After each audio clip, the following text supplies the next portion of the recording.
Baik, Assalamualaikum warahmatullahi wabarakatuh. Apa kabar teman-teman calon guru profesional semua? Di sini tempatnya calon guru profesional ya. Lebih 60.000 itu semuanya subscriber saya adalah calon guru profesional. Setelah lama vakum, akhirnya saya punya kesempatan lagi untuk membahas soal UKPPG, dan kali ini adalah terkait dengan soal PCK itu sendiri ya. Seperti pada buku petunjuk PPG tahun 2024-2025 bahwa ujian PPG nanti atau UKPPG itu sama atau hampir sama dengan ujian UKPPG pada tahun 2023, cuman bedanya namanya beda ya, ada UKMPPG dan ada UKPPG, cuman pada dasarnya sama. Baik, kita lihat buku petunjuk dari Kemendikbud Ristek ya. Ini ujian tertulisnya itu ada tes objektif dan ada tes subjektif ya. Di tes objektif itu ada dua.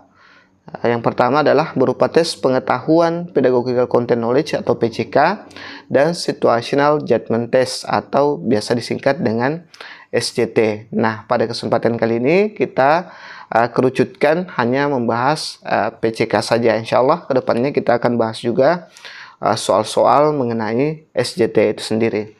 Nah, yang kedua adalah terdiri dari soal pilihan ganda sederhana, yang mana pilihan ganda sederhana itu adalah ABCD ya. Jadi kita nanti memilih opsi salah satunya yang mana jawaban yang benar. Kemudian untuk pilihan ganda kompleks itu beda dengan sebelum-sebelumnya. Kalau sebelum-sebelumnya pilihan ganda kompleks itu biasanya ABC benar ya. Misalnya semua jawaban benar seperti itu. Tapi kalau pilihan ganda kompleks yang akan teman-teman temui nanti pada saat UKPPG itu akan seperti ANBK siswa kita, ada centang-centang ya.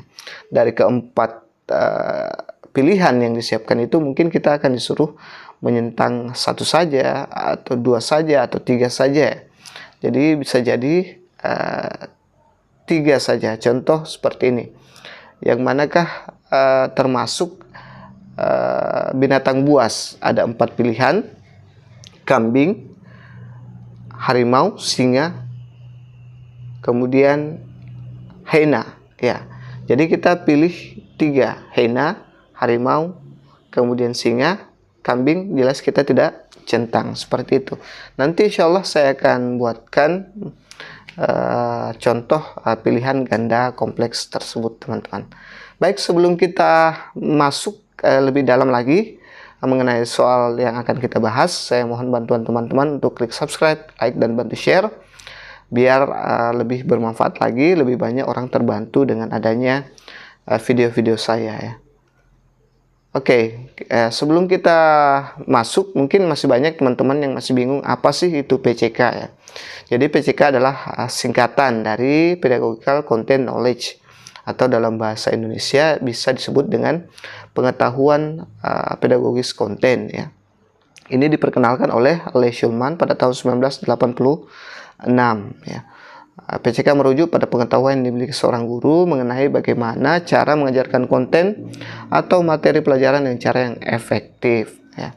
Dengan memiliki PCK yang baik, seorang guru dapat mengadaptasi menyajikan materi pelajaran dengan cara yang lebih sesuai dengan kebutuhan kemampuan siswa, seperti meningkatkan efektivitas pembelajaran di kelas seperti yang dituntut pada kita guru-guru zaman sekarang ini. Nah, di sini ada beberapa cakupan dari PCK itu. Yang pertama ada pengetahuan tentang konten, di mana apa yang harus diajarkan termasuk fakta, konsep, prinsip, teori dalam suatu mata pelajaran. Yang kedua adalah pengetahuan tentang pedagogi ya. Kalau dulu UPPPG itu hanya fokus ke pedagogi saja ya, pengetahuan pedagogi saja. Kemudian metode dan strategi mengajar efektif termasuk teknik untuk menyampaikan materi, strategi untuk melibatkan siswa, serta cara untuk menilai pemahaman siswa. Yang ketiga adalah pengetahuan tentang cara siswa belajar. Pemahaman tentang bagaimana siswa belajar dan apa kesulitan-kesulitan yang mungkin dihadapi saat mempelajari materi tertentu. Kemudian yang keempat adalah integrasi konten dan pedagogi. Nah, ini sudah terintegrasi ya di sini. Kemampuan untuk menggabungkan pengetahuan tentang konten dan pengetahuan tentang cara mengajarnya. Ini termasuk memilih pendekatan dan metode sesuai untuk membantu siswa memahami materi dengan lebih baik. Ini hanya gambaran singkat mengenai PCK itu sendiri, Bapak Ibu Guru. Baik, kita langsung masuk ke contoh soal yang pertama. Ini terkait dengan PCK itu sendiri. Jadi di sini ada banyak jenis soal yang saya masukkan, semua mapel ya. Jadi ini untuk semua mapel. Contohnya minimal ada gambaran seperti apa tes PCK bagi Bapak Ibu Guru ke depannya. Baik, seorang guru IPA mengajarkan tentang siklus ya kepada siswa kelas 5 ya. Mana dari berikut ini yang merupakan strategi pengajaran yang paling efektif untuk menjelaskan konsep tersebut kepada siswa? A. Membaca penjelasan dalam buku teks tentang siklus air dan memberikan kuis. B. Menunjukkan diagram siklus air di papan tulis dan menjelaskan setiap bagian sambil memberikan contoh dari kehidupan sehari-hari. C. Mengarahkan siswa untuk membaca artikel tentang siklus air di internet dan membuat ringkasan. D. Memberikan lembar kerja yang berisi definisi dari istilah-istilah yang terkait dengan siklus air. Nah, coba teman-teman jawab dulu kira-kira yang mana yang paling efektif di antara keempat opsi yang diberikan ini.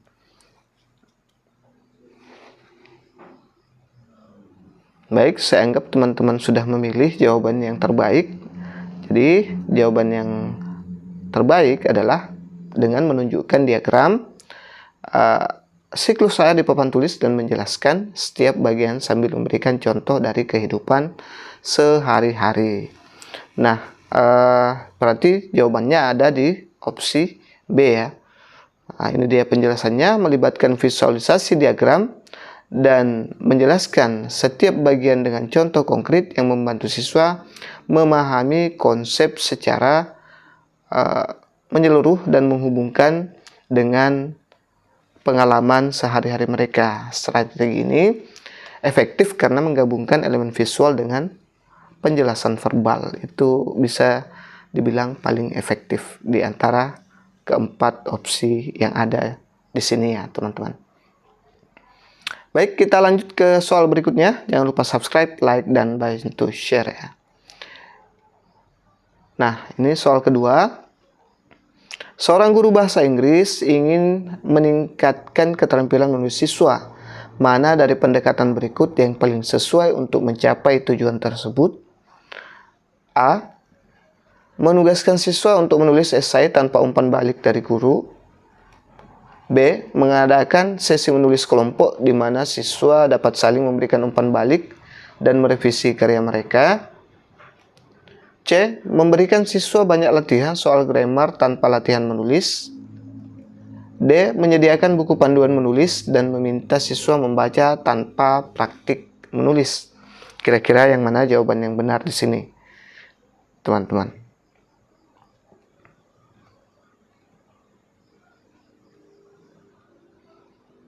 Baik, kita lihat jawaban yang tepat. Jadi, jawabannya adalah mengadakan sesi menulis kelompok di mana siswa dapat saling memberikan umpan balik ya.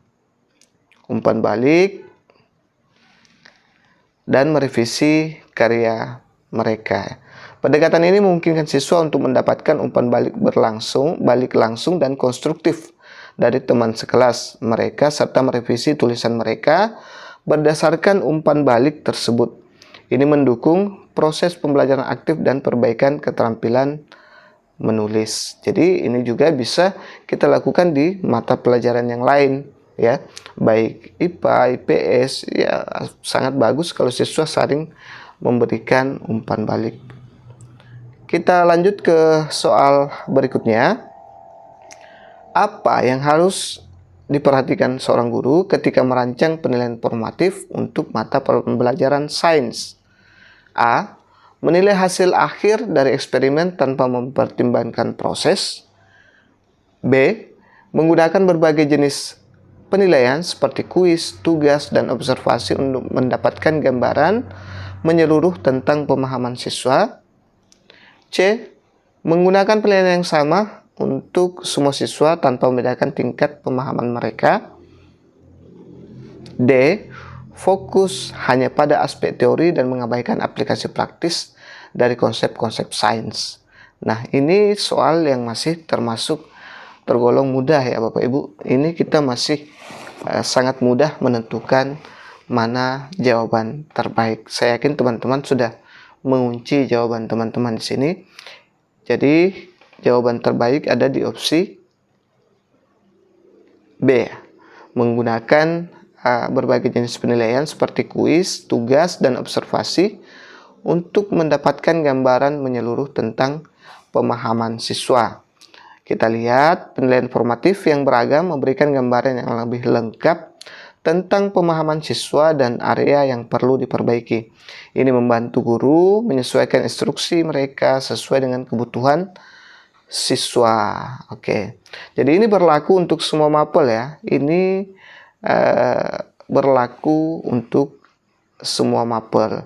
Menilai hanya hasil akhir itu juga sangat tidak efektif. Kemudian menggunakan penilaian yang sama itu sangat tidak dianjurkan karena seperti yang kita pahami sekarang bahwa kita banyak-banyak disuruh melakukan diagnostik ya kemampuan siswa agar kita memberikan treatment dan penilaian yang berbeda. Kemudian fokus hanya pada aspek teori dan mengabaikan aplikasi praktis dari konsep-konsep sains. Nah, kita juga dituntut untuk anak-anak bisa dipraktek ya, bukan hanya sekedar teori. Jadi ini bisa untuk semua mapel ya. Baik, kita lanjut ke soal berikutnya. Seorang guru bahasa Indonesia sedang mengajarkan tata bahasa kepada siswa. Manakah dari strategi yang paling efektif untuk membantu siswa memahami penggunaan tata bahasa yang benar dalam kalimat? A. Memberikan daftar aturan tata bahasa dan meminta siswa untuk menghafalnya. B. Menyediakan kalimat yang salah secara tata bahasa dan meminta siswa untuk perbaiki sebagai latihan. C. Mengajarkan tata bahasa hanya melalui latihan tertulis tanpa diskusi kelas. D. Menyuruh siswa untuk membaca buku tata bahasa secara mandiri dan menunggu hingga mereka menunjukkan pemahaman mereka. Nah, kira-kira mana teman-teman cara yang paling efektif atau strategi yang paling efektif untuk membantu siswa memahami penggunaan tata bahasa? Nah, ini meskipun bukan tata bahasa ya, meskipun dengan mapel lain kira-kira. Baik, kita lihat jawaban soalnya. Nah, ini dia, menyediakan kalimat yang salah secara tata bahasa dan meminta siswa untuk memperbaiki sebagai latihan untuk siswa kita ya. Nah, ini dia pembahasannya, kita lihat. Pendekatan ini memungkinkan siswa untuk menerapkan aturan tata bahasa dalam konteks yang praktis dan melihat kesalahan mereka sendiri. Ini memperkuat pemahaman mereka tentang bagaimana tata bahasa diterapkan dalam kalimat yang nyata. Nah, ini praktis ya. Konteks yang praktis, kemudian nyata. Itu sangat ditekankan di kurikulum Merdeka. Itu siswa diberikan pengalaman yang nyata, bukan hanya di tata bahasa, di IPA, dan pelajaran-pelajaran yang lain. Kita lanjut ke soal berikutnya. Sudah berapa yang benar Bapak Ibu? Mudah-mudahan benar semua ya, sampai akhir soal yang kita bahas nanti. Nah, ini dia. Dalam mengajarkan konsep sejarah, mana dari pendekatan berikut yang akan paling membantu siswa dalam mengembangkan keterampilan berpikir kritis? A. Menyediakan teks sejarah dan meminta siswa untuk menghafal fakta-fakta utama. B. Menggunakan simulasi atau role play untuk membantu siswa memahami berbagai perspektif sejarah. C. Memberikan ujian yang hanya berfokus pada fakta sejarah tanpa diskusi atau analisis. D. Mengarahkan siswa untuk membaca buku sejarah tanpa panduan atau diskusi kelas. Baik, teman-teman guru sekalian, kira-kira yang mana jawaban yang paling tepat ini? Pendekatan yang paling tepat untuk digunakan untuk mengembangkan keterampilan berpikir kritis. Ini dalam semua mapel ya, bukan hanya untuk mapel sejarah saja. Baik, jadi jawaban yang tepat adalah menggunakan simulasi atau role play untuk membantu siswa memahami berbagai perspektif sejarah ya. Jadi simulasi atau role play memungkinkan siswa untuk menghidupkan peristiwa sejarah dan melihat dari berbagai perspektif yang mendorong keterampilan berpikir kritis dan pemahaman yang lebih dalam tentang konteks sejarah. Jadi role play dan simulasi itu sangat berpengaruh, sangat dianjurkan di pembelajaran zaman sekarang, yaitu memberikan pengalaman langsung kepada siswa kita. Baik, kita lanjut ke soal berikutnya. Dalam konteks pengajaran seni, bagaimana seorang guru dapat membantu siswa mengembangkan keterampilan kritis dalam menilai karya seni? A. Mengajarkan teknik seni tanpa membahas aspek kritis penilaian. B. Meminta siswa untuk mengkritik karya seni secara bebas tanpa panduan atau kriteria. C. Menyediakan kriteria penilaian yang jelas dan mendiskusikan berbagai pendekatan dalam menilai karya seni. D. Mengarahkan siswa untuk menilai hanya karya seni terkenal dan mengabaikan karya lokal. Kira-kira yang mana, bagaimana seorang guru itu bisa membantu siswa mengembangkan keterampilan kritis, tidak hanya di pembelajaran seni, tapi di mapel-mapel yang lain juga. Oke, kita lihat. Saya yakin teman-teman sudah mengunci jawabannya.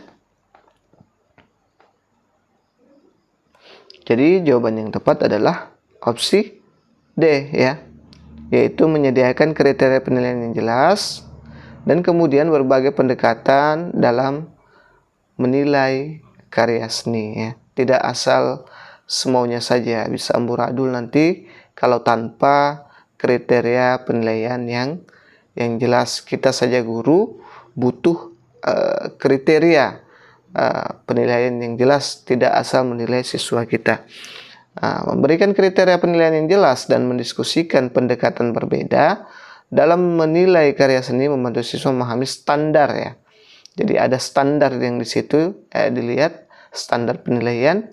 Kemudian metode penilaian yang objektif ya, tidak subjektif. Kalau tidak ada ini kriteria penilaian, bisa jadi nanti penilaiannya itu adalah penilaian subjektif, serta mengembangkan keterampilan kritis dalam menilai karya seni itu sendiri.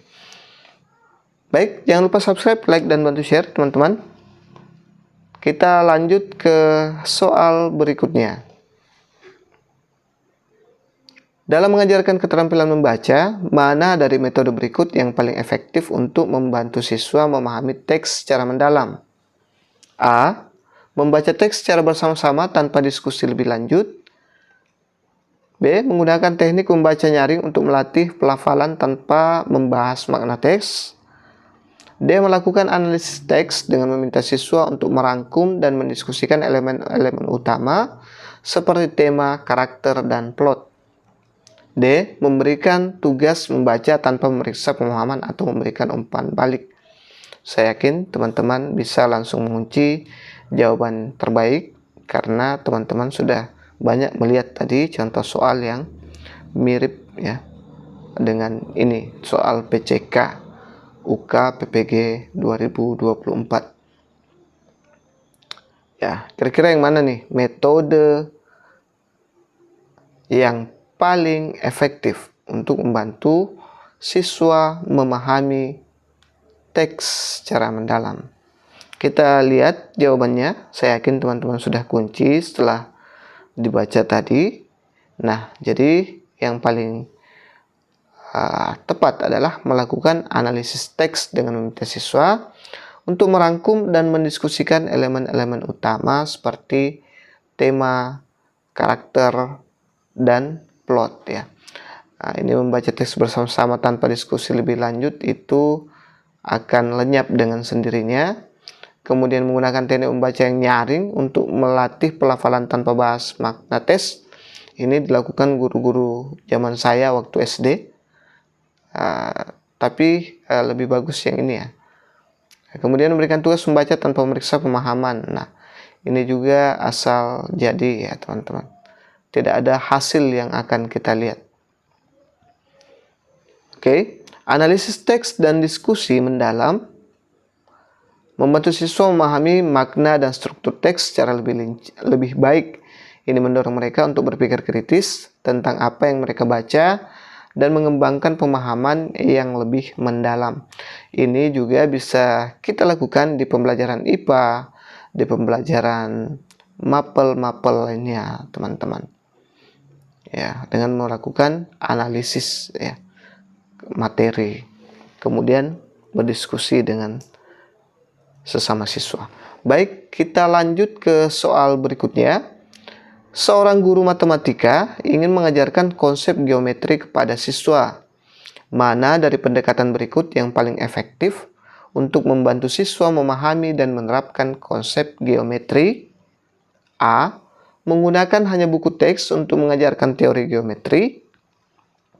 B.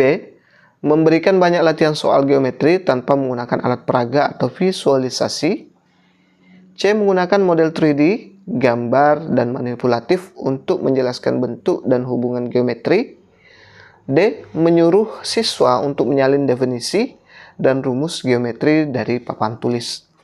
Kira-kira yang mana yang paling bagus, teman-teman? Pendekatan yang paling efektif untuk membantu siswa memahami, menerapkan konsep geometri. Nah, geometri itu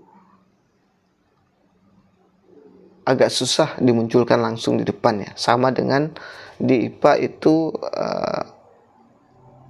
proses terjadinya janin atau proses peredaran darah itu mirip ya. Tidak mungkin kalau geometri kita angkat bangunan besar dan sebagainya ke kelas ya.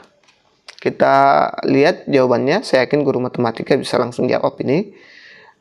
Menggunakan model 3D ya, opsi C.